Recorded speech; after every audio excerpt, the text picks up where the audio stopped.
The Honourable Leader of the Opposition. Here we go. Beijing has interfered with 2 elections to help the Prime Minister. Beijing targeted several members of Parliament and threatened them. Beijing gave $140,000 to the Trudeau Foundation to influence the Prime Minister. And now, the Prime Minister finally appointed a special rapporteur to look into it, but he was actually another member of the Trudeau Foundation and a friend of the Prime Minister. And he's now trying to cover up the truth. Will the Prime Minister finally fire the rapporteur and start a public inquiry? The Honourable Minister of Intergovernmental Affairs. Mr. Speaker, the only person here who's trying to cover up the truth seems to be the Leader of the Opposition himself. When he was offered the opportunity to look at sensitive documents that the special rapporteur used to reach the conclusions that were made public last week, when that was offered to him, the Leader of the Opposition refused because he prefers to play politics about an issue that affects Canadian democracy. It's in the interest of all members of the House of Commons to support measures that will strengthen our democratic institutions. Opposition. No, what I refused is to be silenced. Yeah. Don't look at the documents, Pierre. The government will not pull me into a room, stamp public documents secret, and then tell me I can't speak, because we need to speak about the fact that Beijing interfered to help the Prime Minister in 2 successive elections, that Beijing threatened members of Parliament to try and win influence, and that Beijing gave $140,000 to the Trudeau Foundation to buy the favor of this Prime Minister. And then he names a former member of the Trudeau Foundation and a ski buddy to look into the matter, who has now only tried to cover it up. Will he fire this fake rapporteur and call a public inquiry now? That's what everybody wants. Minister for Public Safety. Speaker, it is the Leader of the Conservative Party of Canada who is silencing himself by refusing to take the briefings. It is the And then forced to sign an NDA. Party of Canada who is covering his own eyes from the same information that Mr. Johnston had access to, which other nonpartisan professional public servants had access to, and it leaves Canadians wondering why. Is it because he would rather play partisan games than do the hard work? I think we know the answer to that question, and it's yes. The Honourable Leader of the Opposition. Mr. Speaker, you don't need a fake briefing or a secret stamp to know what the documents that have already been quoted verbatim in the media because of leaks by a seriously distressed security agency that is trying to expose what has gone on behind the scenes. We now know what is surreal. There are at least 2 police stations run by Beijing, a foreign dictatorship in Canada. That minister said they were closed. Now we find out that not only are they open, but they got tax dollars from this government. Will they shut the police stations and call a public inquiry? The Honourable Minister of Public Safety. Speaker, the Leader of the Conservative Party of Canada is sinking in the quicksand of his own logic, calling briefings fake. What does he think that the public servants who work in the security establishment have been doing other than advising the government on how we can protect the people who defend our democracy every day? If he's serious about it, he will take the briefings, roll up his sleeves, sit at the table, and help us defend our democracy from foreign interference. The Honourable Leader of the Opposition. What do I think that the public service at CSIS have been doing? I know what they've been doing. They've been picking up the phone and calling the media to blow the whistle. Whistleblowers. Yep. Thank goodness. Ils ont prouvé qu'il y a au moins. They have shown that there are at least 2 police stations that are still open and that received taxpayer money. Not Canadian police stations, but Beijing police stations. Mr. Speaker, will this government finally close down these police stations and start a public inquiry? Wow. The Honourable Minister. Mr. Speaker, it is the leader of the Conservative Party who wants to close his eyes to the information. Work with the leader of the Conservative Party of Canada to make sure that he has access to the same classified information that Mr. Johnston had, that the two panels And then he'll be under NDA. of 2019 and 2021 had, that NCCOP will have, that NSIR will have, and it is him and him alone who refuses to take this issue seriously because he refuses to take the brief. The Honourable Leader of the Opposition. I refuse to be silenced, Mr. Speaker. Unlike other members of the government, the tradition in this place is that opposition members can pose questions to any member of the government. So my question is to the leader of the NDP. He has said that he wants a public inquiry. Well, now's the time for him to prove it. Will the member for leading the NDP state clearly now that either the government calls a public inquiry or he breaks off his coalition? Yep. The Honourable Government House Leader. Break off the coalition. Mr. Speaker, we've watched as a party that once recognized David Johnston as one of the most outstanding. I'm going to interrupt and ask that the Honourable Minister start over. It just got noisy all of a sudden. I'm not sure exactly what happened, and so I'll ask everyone to take a deep breath. Please restart. Mr. Speaker, what we've watched is the party opposite, who once recognized David Johnston is not only an outstanding Canadian, but it's somebody worthy of being Governor General of this country, appointed under Stephen Harper, that now, because his report doesn't conform with their politics, it doesn't conform with their political interests, that they're attacking and maligning his character. And this is part, Mr. Speaker, of a pattern of the party opposite, which they are more interested in politics, they are more interested in making partisan points than they are in the facts on the ground. There is not a member of this House who does not stand strongly and firmly in support of democracy and against those. You can hear Freeland in the The background. Honourable Member for La Prairie. Mr. Speaker, let's not mince words. David Johnston's report on Chinese interference is a farce. No one accepts it except the Prime Minister and China, which must be very pleased. We should not let the Prime Minister get away without a public inquiry. Because not to have a public inquiry means that there will be no inquiry on threats to elected officials, no inquiry about the Trudeau Foundation, or on the intimidation suffered by the Chinese diaspora, or about the 11 candidates that were supported by Beijing. This masquerade is just protecting the Prime Minister. When will there finally be a independent public inquiry? The Honourable Minister.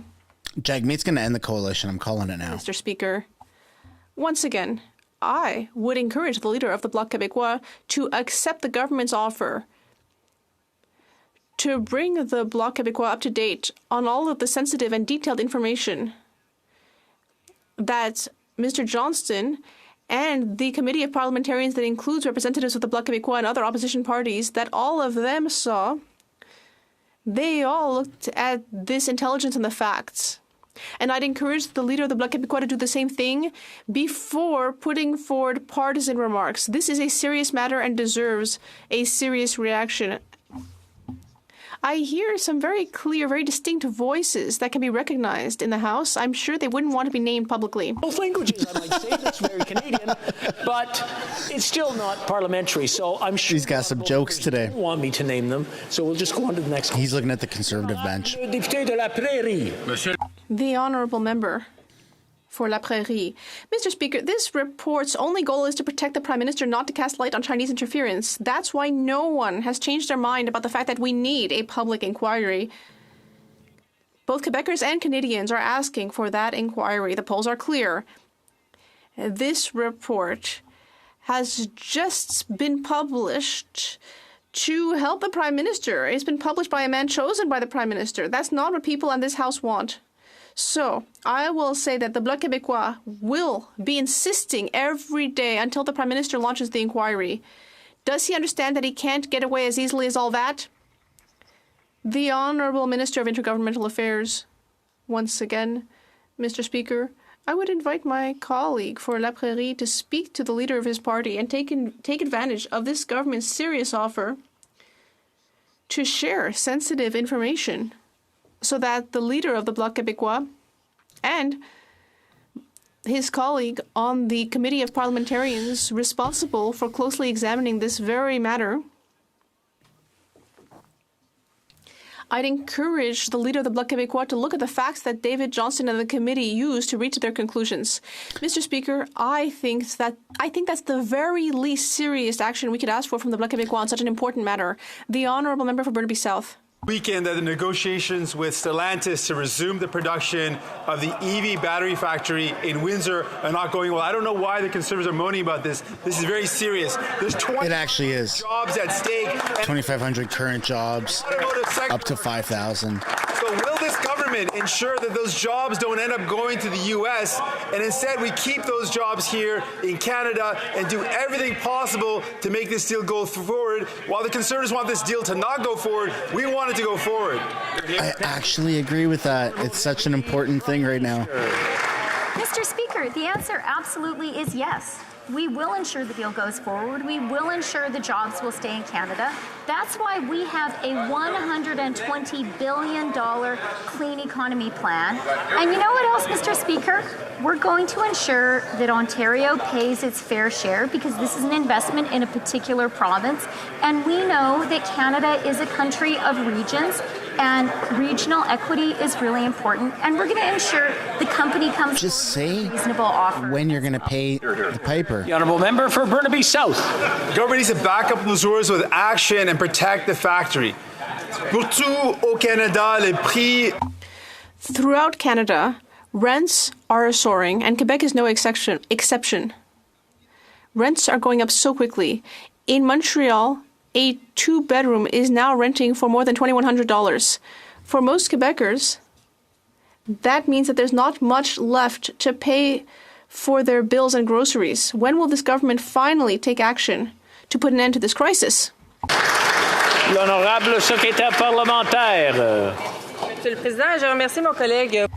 Thank you, Mr. Speaker. I'd like to thank my colleague for his question and remind him that in Quebec alone,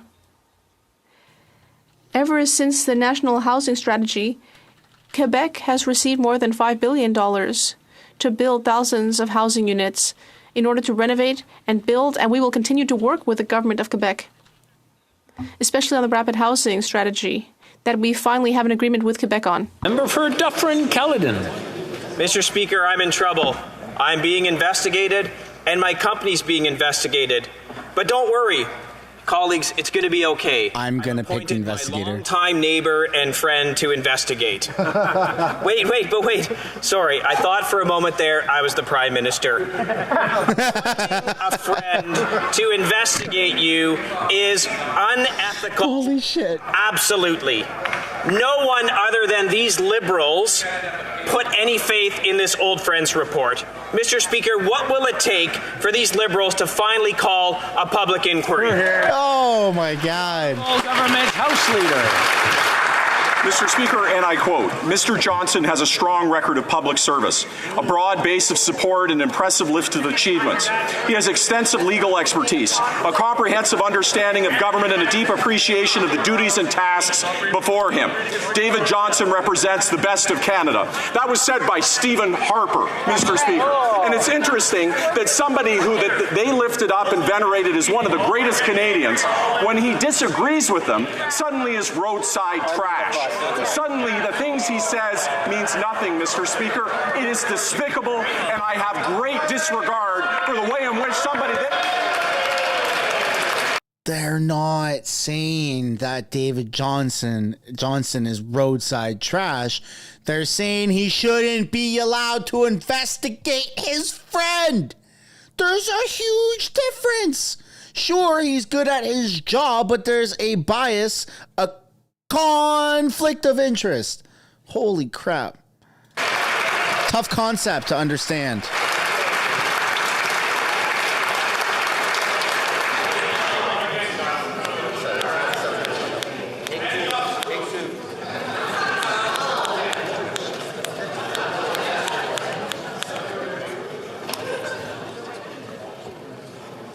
Are we we okay to continue? There's a lot of chatter going on. If members want to talk amongst themselves, it's nice to see you getting along, but go into the lobby or leave. You don't have to be here.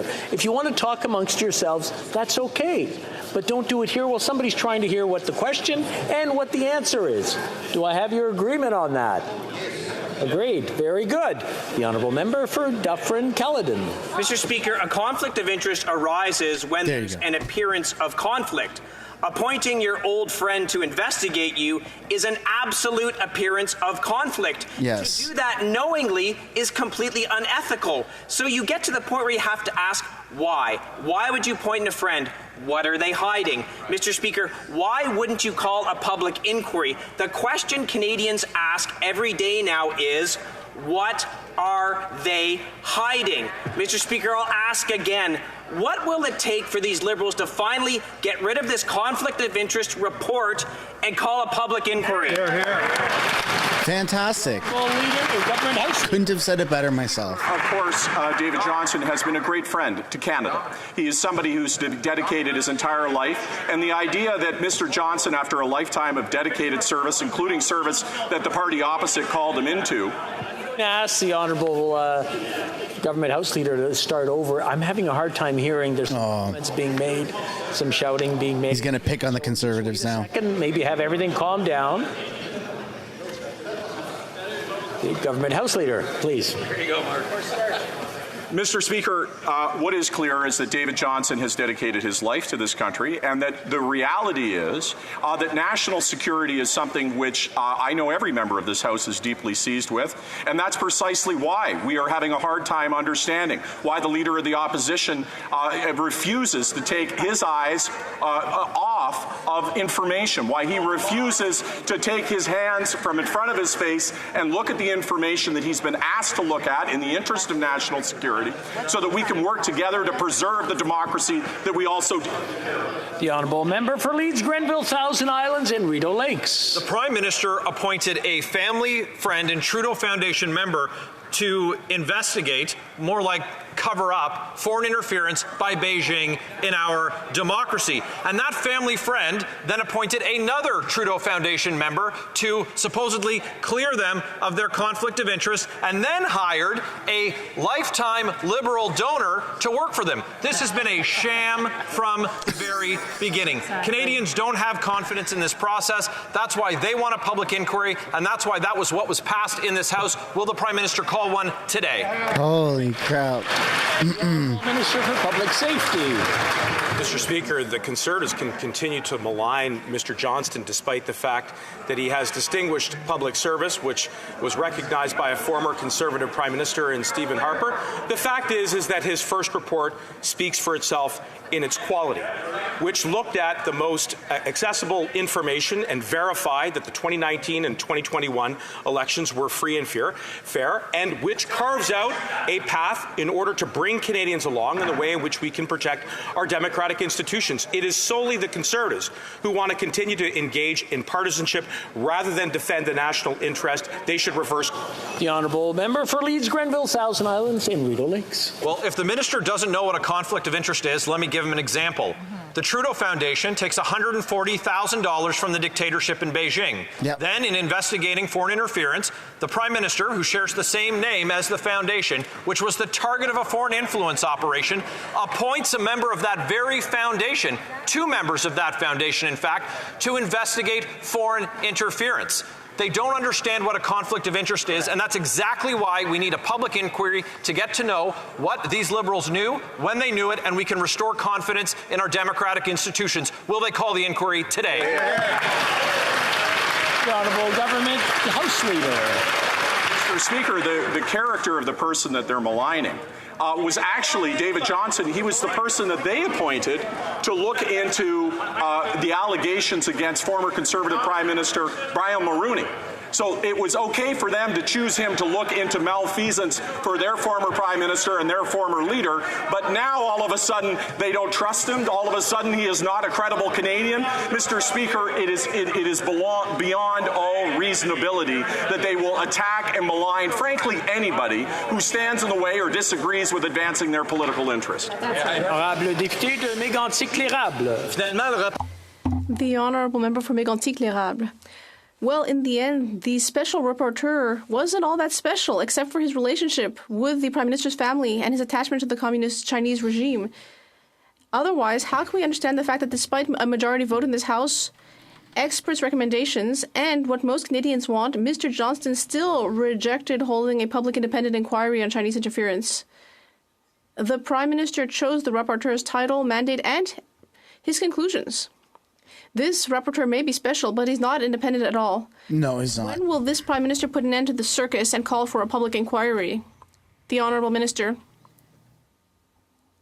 Mr. Speaker, once again, our government is taking the matter of foreign interference very seriously.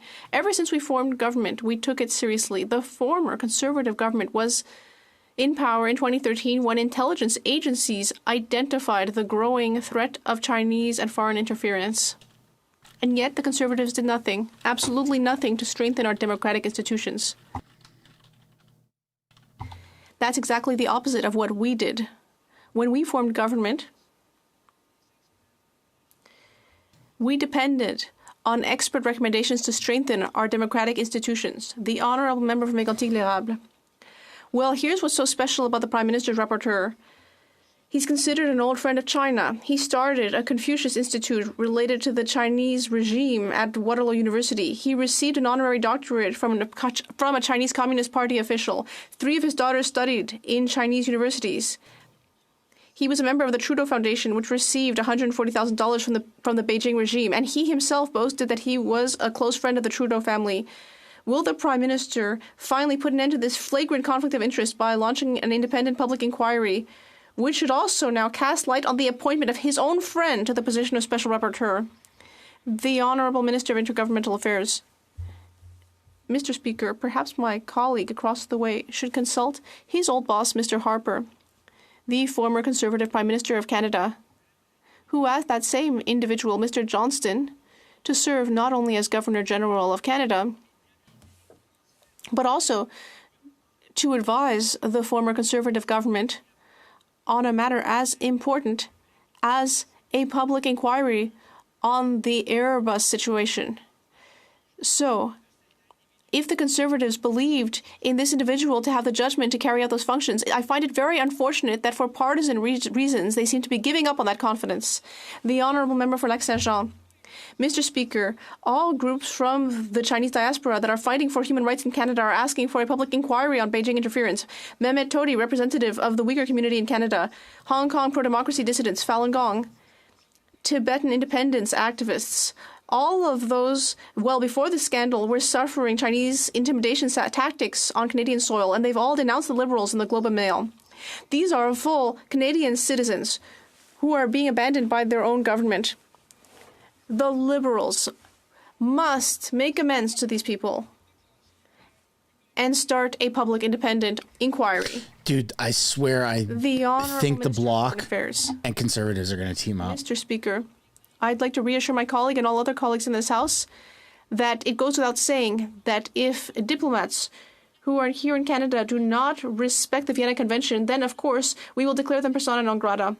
And that's exactly what we did with the former consul in Toronto, the Chinese consul in Toronto, Mr. Jiawei. And so I will be very pleased to work with my colleague now and always to support the Uyghur community, to support efforts to cast light on human rights violations in China and elsewhere. The Honourable Member for Lac-Saint-Jean. Well, I'm not the one who's asking for this. They are. And I don't want to hear anything about this security reasons excuse, because we don't have the memory of a goldfish in the Bloc Québécois. We remember the matter of Maher Arar, the Canadian citizen who was tortured in Syria. There were many security reasons in his file, and yet there was still a public independent inquiry on this, which was launched by a Liberal government, of all things. So we see that when they want to, they're perfectly able to ask for such an inquiry. So why don't they want to this time? The Honourable Minister of Public Safety. Mr. Speaker, with all due respect for my colleague, the independent Special Rapporteur, Mr. Johnston, carried out a meticulous investigation of classified material, and he closely checked the conclusions of 2 other independent panels. And thanks to that, he showed that the 2019 and 2021 elections were free and fair. And based on that, he has created recommendations to bring everyone into an open and transparent conversation on this matter in order to create new tools to defend our democratic institutions. The honourable member for Salaberry-sur-Roi. Mr. Speaker, clearly the Liberals are capable of organizing a public inquiry on events in Syria, even though those events involve the secret services of 3 countries. But apparently, they're incapable of a public inquiry on Chinese interference in Canada. Beijing interference. Only one thing is actually missing here, Mr. Speaker. Political will. Political will to overcome partisanship and to protect democracy itself. And the political will to protect citizens of Chinese origin who are suffering real intimidation from the regime. When will the Liberals pull themselves together and order a public, independent inquiry? The Honourable Minister. Mr. Speaker, I agree with my colleague that we need to ensure that all Canadians and diaspora communities, they need to be at the center of our approach, and that's exactly what we saw in Mr. Johnson's recommendations. We need to use public hearings to launch a conversation which will be fact-based, not fear-based, to study all options in order to grant new tools to protect our democratic institutions. This is not a partisan matter. This should be something that brings together all Canadians. Mr. Speaker, NDP Liberal tax hikes make life cost more for struggling Canadians. The first carbon tax makes everything more expensive, and it fuels. Oh, and they're adding a second carbon tax. Ever get back? Now, their second carbon tax will add over $1,100 more per household, and there's no fake rebate scheme for this one. Combined, that's almost $4,000 in new taxes per Alberta family, and it hurts low-income Canadians the most. When will the costly coalition axe their carbon taxes so Canadians can actually afford gas, groceries, and home heating? The Honourable Parliamentary Secretary to the Minister of the Environment. Thank you, Mr. Speaker. And every time we put forward an affordability measure, Mr. Speaker, dental, rental, the Canada Child Benefit, what does the opposition do? They vote against it, Mr. Speaker. They have no credibility on affordability. And by the way, Mr. Speaker, the Climate Action Rebate is an affordability measure. 8 out of 10 families will get more back than they pay at the pumps, Mr. Speaker. While the opposition is focused on cryptocurrency and conspiracy theories, we're focused on Canadians, we're focused on affordability, we're focused on fighting climate change. Thank you, Mr. Speaker. The Honourable Member for Charlebourg-Haute-Saint-Charles. Mr. Speaker, the Parliamentary Budget Officer's latest budget confirms that the Prime Minister's new rules on clean fuel are not only regressive, but that low-income households will pay a lot more than high-income households. But on the PM's website, it says that we will offer tax relief to middle-class Canadians while asking the richest Canadians to pay a little more. This Prime Minister seems to have trouble telling the truth. Can he explain to single mothers in Quebec why they will be paying a lot more? The Honourable Minister of... Mr. Speaker, we need to ensure that life is affordable for Canadians, and we have implemented multiple measures to ensure that things will be more affordable in future, but it is also important to reduce greenhouse gas emissions. We need a plan, Mr. Speaker, to fight climate change. As almost all parties in this House have, but not the Conservatives, no plan to fight climate change. They seem to want to leave our children and grandchildren to the mercy of a cruel future. The Honourable Member for Charlebourg-Haute-Saint-Charles. Yes, Mr. Speaker, we have a plan, and our plan is to leave money in the pockets of Quebecers and Canadians, which is something that this government doesn't seem to understand. Mr. Speaker, the PPO was clear. It will cost $436 more per year for Quebecers and Canadians. Is that a plan to help the environment? No, it's just a plan that will make everyone poorer. They're taxing us to death. Single mother so we rely more to bring her kids to soccer. Will she understand that she will be paying $436 more with this new tax? Who's telling the truth? The PPO or this government? The Honourable Minister for Families. The government never lies to you. Mr. Speaker, I'd like to ask my honourable colleague what he will tell single mothers when their children don't have clean air to breathe because of climate change. I'd like to ask my honourable colleague What is the price of a healthy environment? Mr. Speaker, it's not just that they don't have a plan to fight climate change, but in addition, when we bring forward measures to help Canadians, they vote against them. We will be here to fight climate change, protect our children, and ensure that life remains affordable. Thank you. Honourable Member for Port Moody, Coquitlam. Mr. Speaker, the average rent for a two-bedroom apartment in Halifax is over $2,500. That's a 25% jump from last year. And workers' wages aren't keeping up. People can no longer afford to pay rent because the Liberals are allowing big housing corporations to buy up rental units and jack up those rents. Yep. Families shouldn't have to compete with multi-million-dollar corporations to find a place to call home. When are the Liberals going to stand up for Canadians and make rent affordable? Hear, hear. The Honourable Parliamentary Secretary. Président, je suis d'accord avec ma collègue sur le... Speculation with real property does contribute to increasing costs. That's why at this government, we set up a tax on residential property that belongs to people who aren't Canadians. We want to limit foreign investment in this field in the country, and we'll continue to work with the provinces because that is an area of shared jurisdiction. I wrote an urgent letter to the Ministers of Public Safety and Immigration about 700 Punjabi international students who are victims of a targeted exploitation scheme.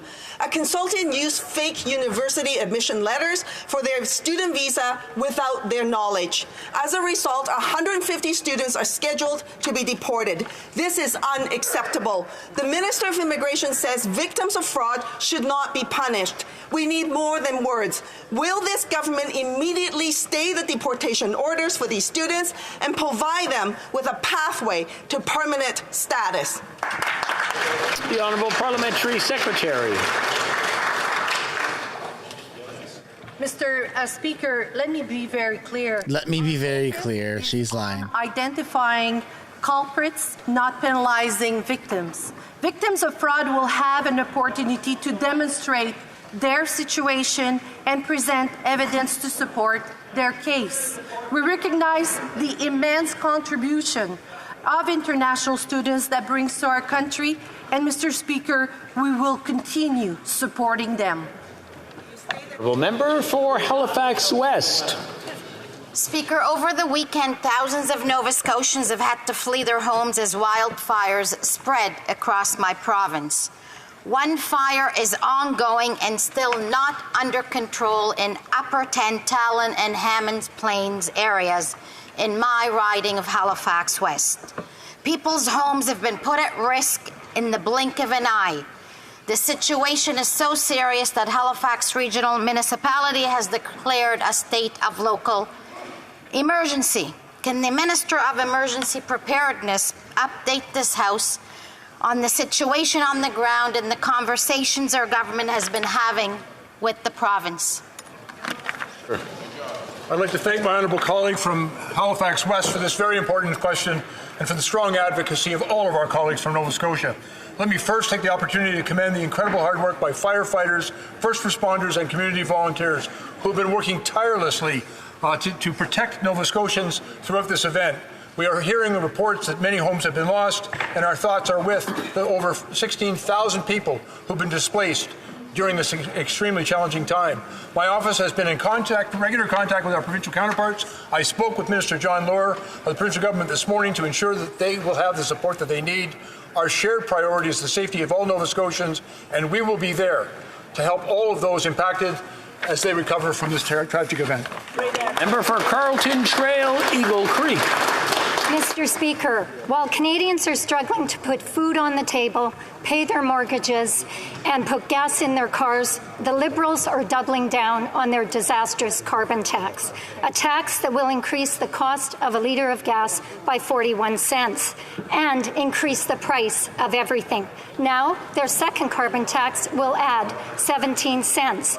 Including GST, that's 61 cents. Just how high does the Prime Minister want prices to go? Great question. The Honourable Parliamentary Secretary.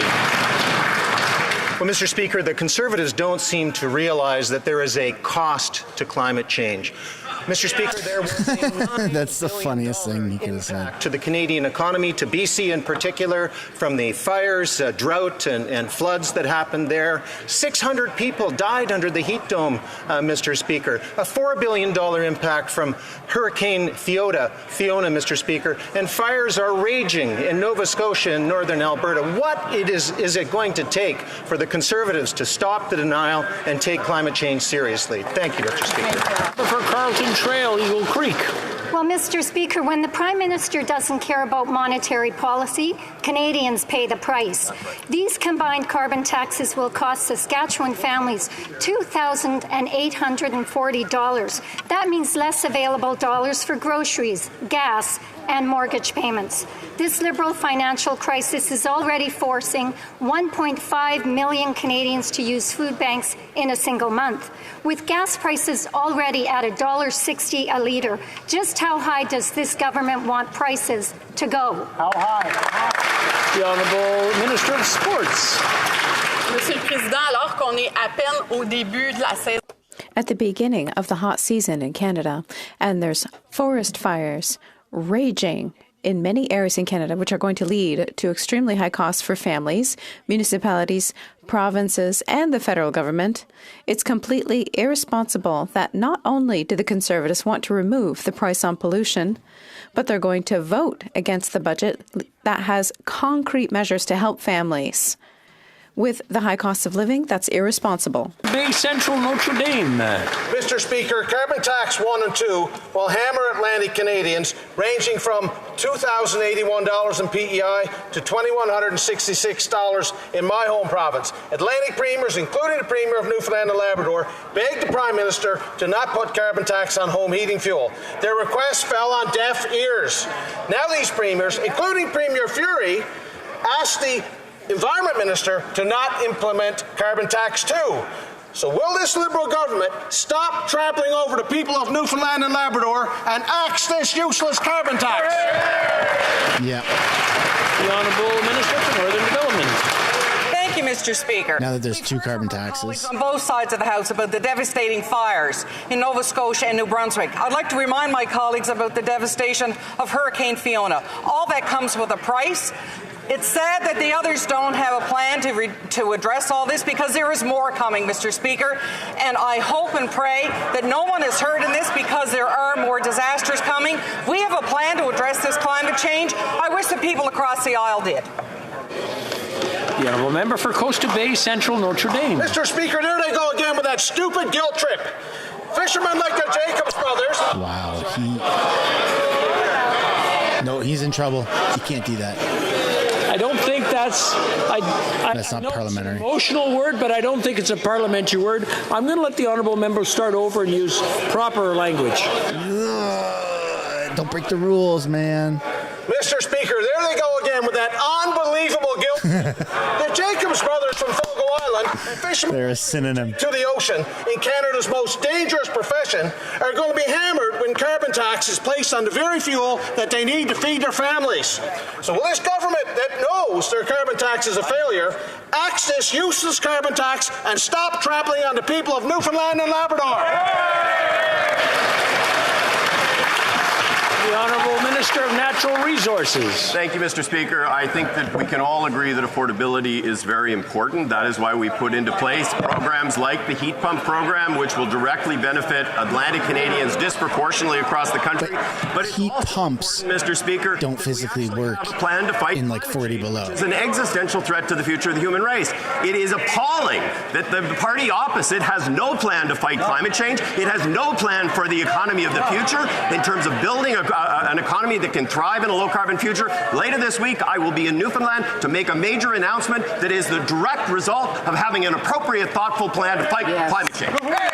I'm going to add that going electric, I mean, I know that the batteries are bad and the labor conditions are bad for mining the batteries, but going electric isn't inherently a bad thing. Even Elon Musk is pro going electric, but he also admits that there is a lot of benefit with still having fossil fuels.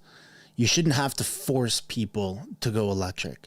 When they force you to do something, you know that you have to be able to question, why are they forcing me, right? We saw that with the jabs. They forced people to take the jabs. They're forcing people to go electric across the board. If it's that important, then convince people. Don't force them. People have to use their own free will and their own intuition to say, yes, I actually agree that this is the way to go. And that's why people aren't on board, because the governments are forcing this on the citizens. L'honorable député de Laurentides-Labelle. Monsieur le Président, selon le rapporteur. Mr. Speaker, according to David Johnston's report, Chinese interference is everyone else's fault. The media, CSIS, public servants. In short, everyone's fault except China's and not the government's. Seriously, the government would like an inquiry into Chinese interference that doesn't talk about Chinese interference and doesn't talk about Liberals targeted by it. No one's going to accept this charade. When is there going to be a public, independent commission of inquiry? The Honourable Minister. Mr. Speaker, once again, as a government, we acted from the very outset to set up mechanisms to review our measures to counter foreign interference in democratic institutions. A parliamentary committee, which represents all parties, will have access to the most confidential information to assess measures in place and make recommendations to the government on how they could be reinforced. That's exactly the work that we're looking forward to doing. Le député de Laurentides-Labelle. Monsieur le Président, c'est presque pas croyable. Mr. Speaker, it's almost unbelievable in terms of what the government wants us to believe by accepting David Johnston's conclusions. The inquiry into Chinese interference shouldn't be about interference, but only about bureaucratic processes around it. David Johnston, the man chosen by the Prime Minister, should be able to see it through to the end. And its conclusions will only be revealed behind closed doors to people sworn to secrecy for the rest of their lives. Mr. Speaker, they can't be serious. If that's not trying to muddy the waters, what is it? The Honourable Minister. Mr. Speaker, all of Canada's allies in national security take steps to protect the most confidential information pertaining to national security. I know the Bloc doesn't like it, but that's exactly how a responsible government works. However, we accepted the recommendations of the Special Rapporteur, and we're going to share information with political representatives in the government. My colleague for Public Safety and the Prime Minister have successfully dealt with those issues. The Prime Minister is dropping the hammer on Canadian families who are already struggling to put food on the table. He is crushing Canadians with yet another carbon tax on July 1st. Well, here's what's going to happen. Canadian farmers are already facing $150,000 a year in carbon taxes on Carbon Tax 1. Carbon Tax 2 will make farming financially impossible. It will also increase diesel prices 25 cents a litre, further driving up the cost of food. 8 million Canadians are already using a food bank every single month. They should be embarrassed. Why does this Prime Minister not realize when you increase taxes, farmers go bankrupt, Canadians go hungry? Pretty simple concept. Minister for Families. You know, Mr. Speaker, what I find very disturbing is that we haven't heard a single word about the wildfires from the Conservative Party of Canada that are raging across the country right now. Instead of talking a lot of which are set by humans. Order. And have been deemed as arson by, actual arrest by the RCMP. Order. I just want to remind people that shouting someone down can be considered a form of bullying, and nobody wants to be accused of being a bully. The Honourable Minister, from the top, please. Wow. Thank you, Mr. Speaker. I guess I hit a nerve with the Conservatives because they're quite agitated to the fact that I pointed out. The Honourable Member for Regina Louvain has a very strong voice and tends to drown everyone out, so I just want to remind him to keep it down. The Honourable Minister from the top, again, please. Thank you, Mr. Speaker. I guess I hit a nerve with the Conservatives because they're recognizing that they haven't spoken about wildfires and the thousands of their own constituents that have been driven from their homes. Instead of talking about the real impact and cost of climate change, they choose to talk about the fact that we are actually having a plan and actually fighting it because we care about Canadians. We care about their future. And there's no future for Canadians if we're not protecting their livelihoods, their lives, Mr. Speaker, quite frankly, and making sure that we are fighting climate change while protecting them. Thank you, Mr. Speaker. Honourable Member for Lambton, Kent, Middlesex. Speaker, I don't hear them talk about agriculture, so Carbon Tax 1 is already driving up the cost of food production. And now Carbon Tax 2 will increase the cost of diesel, pricing our farmers out of the market. Inflating the price of groceries makes it more expensive for families to put food on the table. Rising input costs puts our Canadian farmers at a competitive disadvantage to the point where we're going to be bringing in food from South America cheaper than we can grow it in our own backyard here at home. So, Mr. Speaker, why is the Prime Minister set on crushing Canadian farmers with taxes and starving Canadian families? Wow. The Honourable Minister. That would be awesome if we knew that answer. Thank you, Mr. Speaker. As we all know, the first people impacted by climate change and extreme weather events are our farmers. The Conservatives are using entirely different language about this. We're going to encourage biofuels, which means supporting our canola foamers. I'm surprised that our Conservative friends aren't seeing that it's a good thing for canola farmers. Thank you. Mr. Speaker, the government's doing nothing to make food more affordable. With its second carbon tax, farmers will be squeezed even harder. Food prices will rise even higher. Food bank use is at record levels, such as that at Moisson-Beauce in my riding. It lacks the resources to keep the shelves stocked.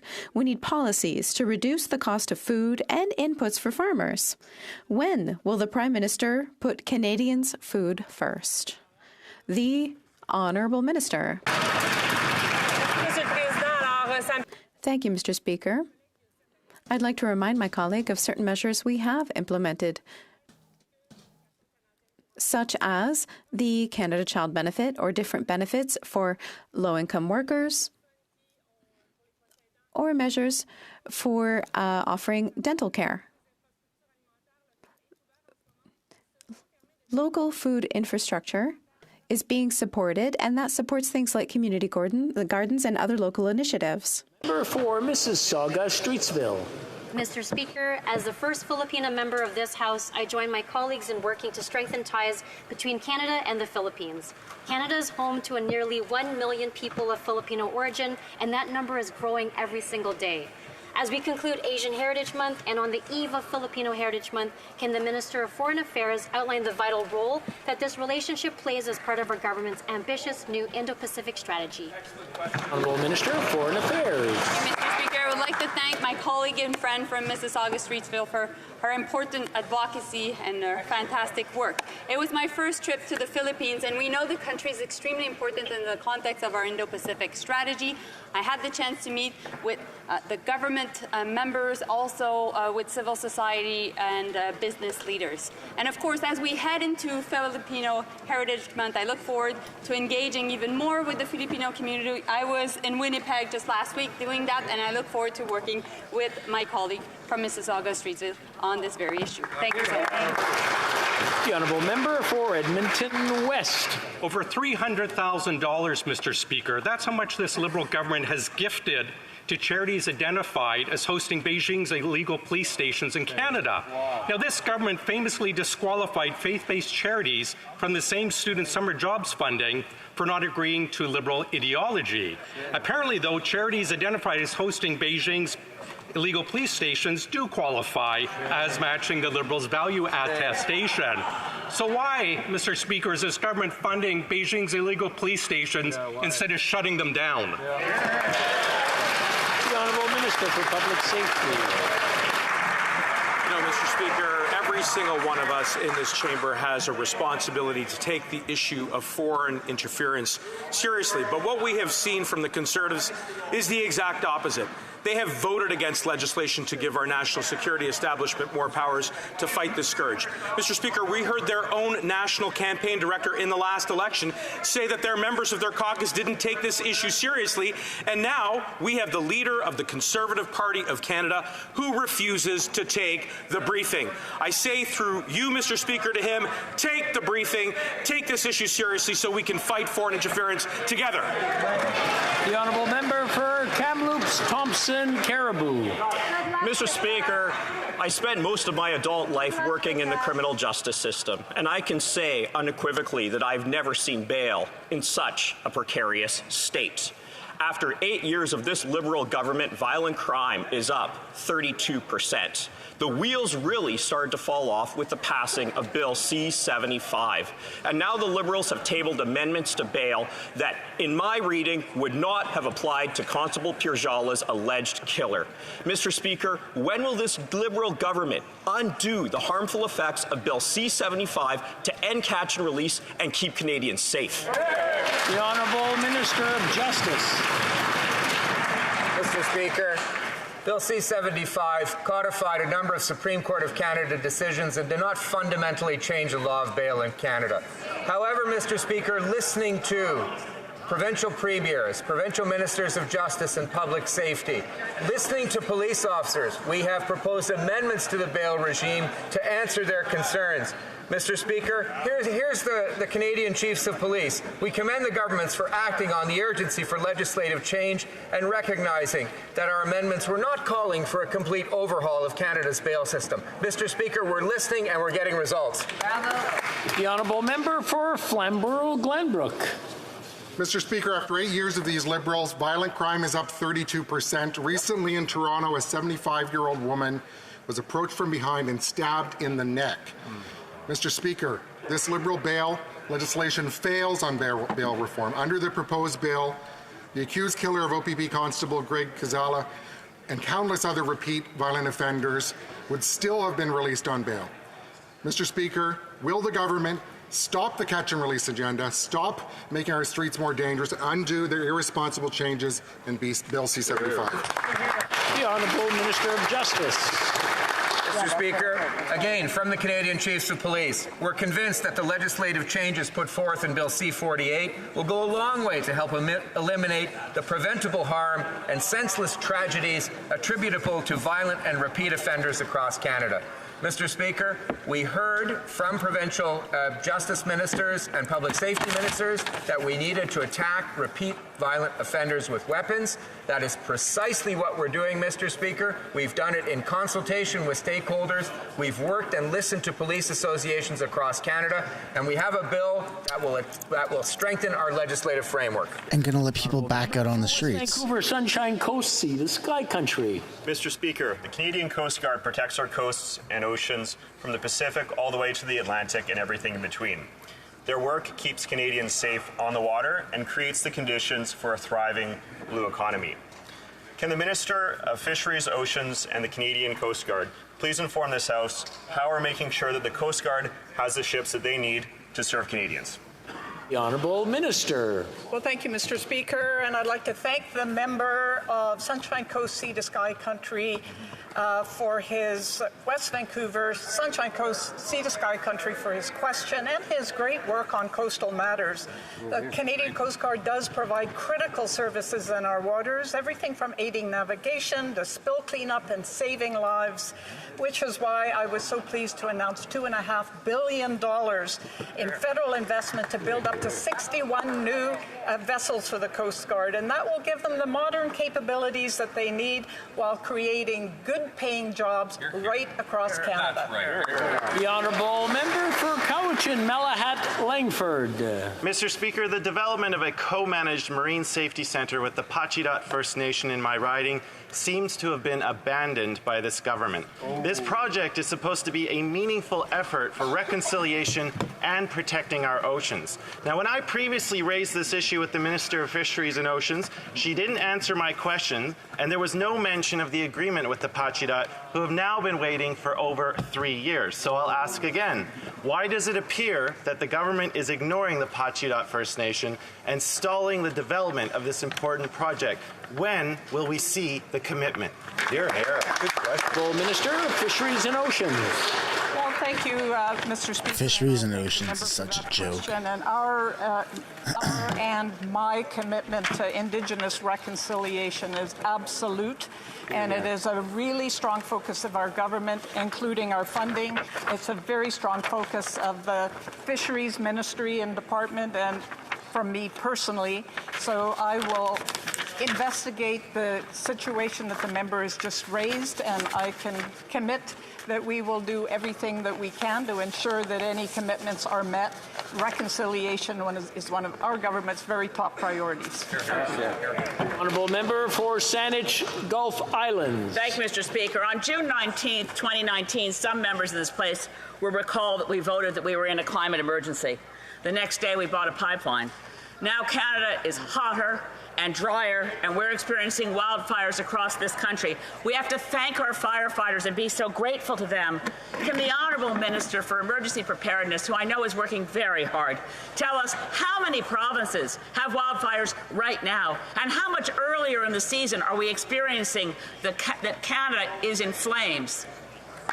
The Honourable Minister for Emergency Preparedness. I'd like to thank the member for this important question. There are currently 179 wildfires burning in Canada, 68 of which are out of control. Those fires are in British Columbia, Alberta, Saskatchewan, Manitoba, Ontario, New Brunswick, and Nova Scotia. Mr. Speaker, over 20,000 people have been evacuated from their communities. Nearly 1 million hectares of forest has been lost to these fires. And frankly, Mr. Speaker, this season has begun weeks ahead of what we would normally anticipate. These fires are occurring at unprecedented levels. That's all the time we have before we go to points of order. Thank goodness. All right, everybody. This is where we're going to end the stream. Thank you to all the 600 live viewers right now and the 4,000 people that have come through the stream. Really appreciate you guys being here. Don't forget to give a like on the video on your way out and check out the merch link down in the description. There is a Save Alberta collection, which is going to go out soon because the elections are today. So thanks for tuning in. Thanks, mods, for being here. And I will see you all same time tomorrow. Bye for now.